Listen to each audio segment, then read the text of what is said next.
Polisi berhasil mengungkap kasus penculikan balita di Makassar. Balita yang diculik di Taman Pakuwi Sayang Makassar ditemukan di wilayah Kabupaten Merangin, Jambi. Pada hari Minggu kemarin, balita yang diculik ini telah kembali ke pelukan orang tuanya. Tadi sudah dicek kesehatannya, alhamdulillah tidak ada tanda-tanda penganiayaan, ya, dan kondisinya juga baik.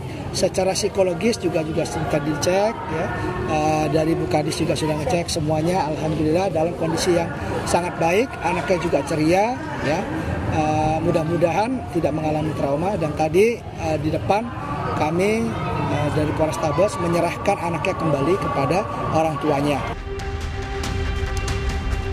Balita berusia 4 tahun ini diculik di Taman Pakuwi Sayang Makassar pada 2 November lalu. Menurut polisi, penculik menggunakan modus dengan mengarahkan anak-anaknya untuk mendekati korban. Modusnya pelaku ini, jadi pelaku ini juga kebetulan dia punya anak kecil yang tidak berbeda jauh umurnya dengan korban sendiri.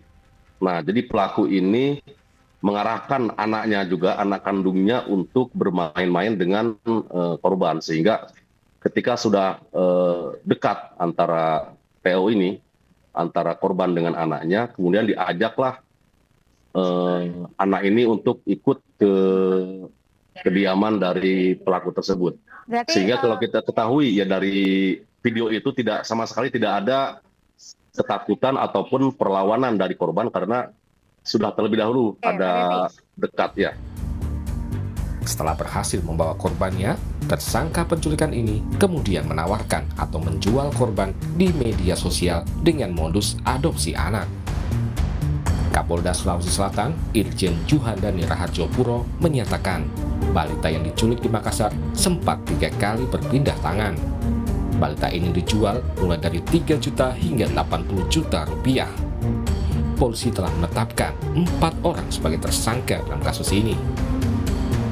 Polrestabes Makassar mengamankan SY sebagai pelaku utama, membawa korban dari TKP ke kos pelaku di Jalan Abu Bakar Lambogo, kemudian menawarkan korban melalui medsos Facebook. Ada yang berminat dengan korban, pembelinya atas nama NH.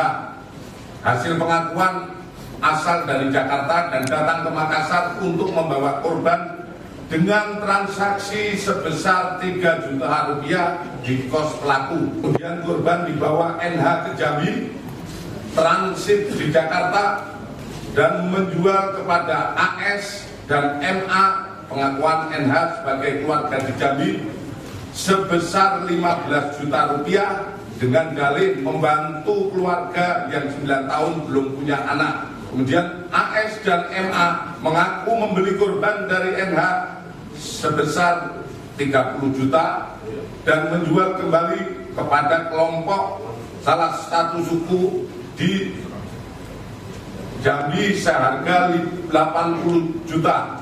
Keduanya mengaku telah memperjualkan 9 bayi dan 1 anak melalui TikTok dan WA. Kasus penculikan balita di Makassar diduga melibatkan jaringan lintas provinsi. Salah satu tersangka yang berinisial NH ditangkap polisi di wilayah Sukoharjo, Jawa Tengah.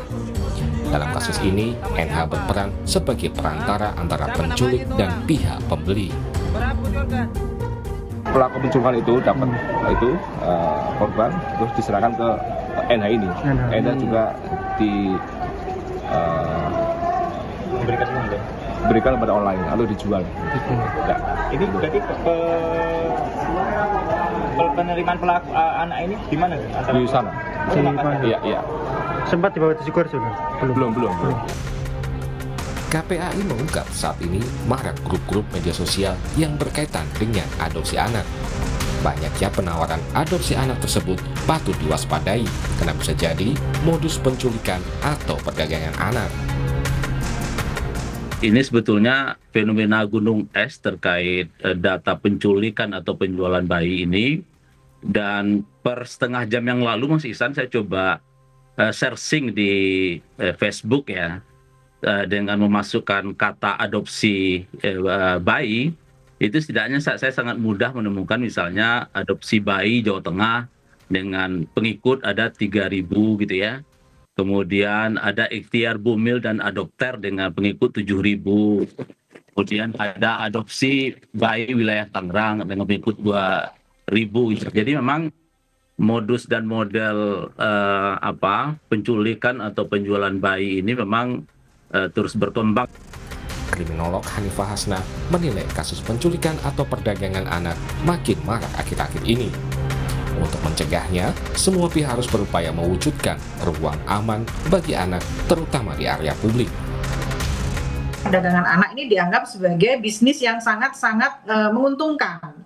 Dan selama ini pengejarannya lambat mungkin, sehingga mereka punya kesempatan untuk melarikan diri, dan bila sudah dicurigai dia bisa membuang anak tersebut di tempat umum yang dimana tidak bisa terdeteksi lagi. Oleh sebab itu ruang aman harus segera diwujudkan dengan cara memasang CCTV dan membuat masyarakat itu menjadi aware gitu. Karena bagaimanapun juga ketika kita sudah mengajarkan atau mengedukasi anak tentang 3 tidak tadi, tetapi masyarakat tidak aware, maka anak ini akan berpeluang menjadi korban kejahatan lagi.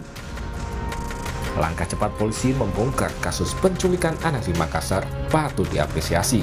Namun banyak pihak berharap polisi dapat mengusut tuntas jaringan perdagangan anak lintas daerah ini. Tim Liputan Kompas TV.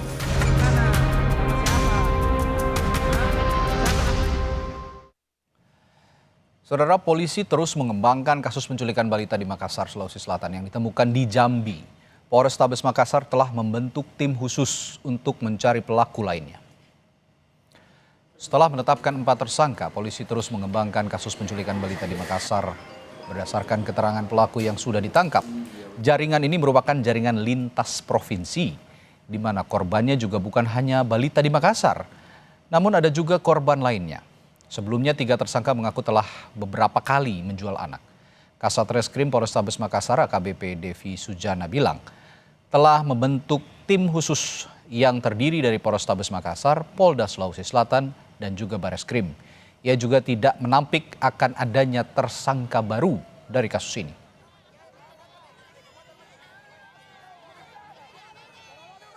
Polrestabes atas perintah Bapak Kapolda Sulsel melalui Bapak Kapolrestabes, kita sudah bentuk tim khusus untuk pengembangan terhadap perkara ini.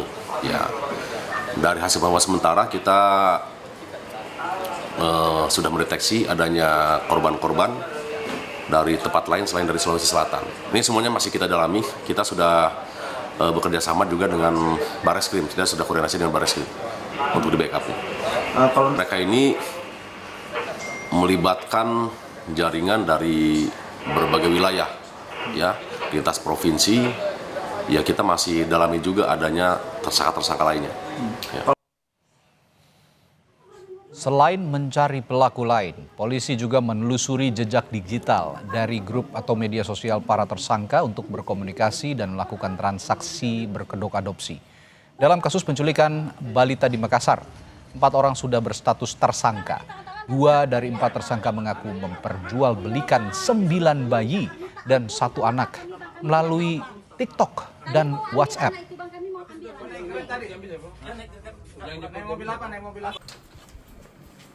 Karena menurut keterangan kan bukan hanya sekali yang kemarin.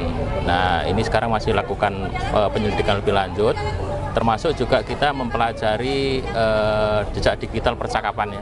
Karena mereka menggunakan akun penjualannya, dan ini akun sementara juga masih kita cek ya, dari Polda, nanti juga bekerja sama dengan Bareskrim. Ini terus menelusuri melalui akun-akun mereka yang digunakan sebagai sarana untuk penjualan, untuk mencari anak-anak yang pernah dilakukan adopsi ilegal itu.